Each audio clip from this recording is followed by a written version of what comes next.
السلام علیکم ورحمۃ اللہ وبرکاتہ۔ نالج آف اسلام میں آپ سب بھائیوں کو خوش آمدید۔ میں امید کرتا ہوں کہ آپ سب خیریت سے ہوں گے۔ آج ہم بات کریں گے خواب کے موضوع پر، اور خواب کی کل 3 قسمیں ہیں۔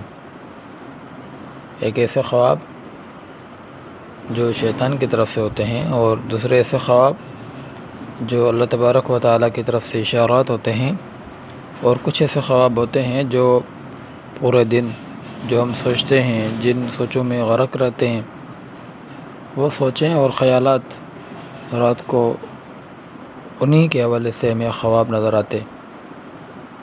اور جو سچے خواب ہوتے ہیں، جو اللہ تبارک و تعالیٰ کی طرف سے خواب ہوتے ہیں، وہ رات کے آخری حصے میں جو ہے نظر آتے ہیں۔ اگر ایسے خواب جو ہم رات کے آخری حصے میں نہیں دیکھتے، تو وہ بھی ہم شیطان یا خیالات کی طرف سے ان خوابوں کو ہم تعبیر کریں گے۔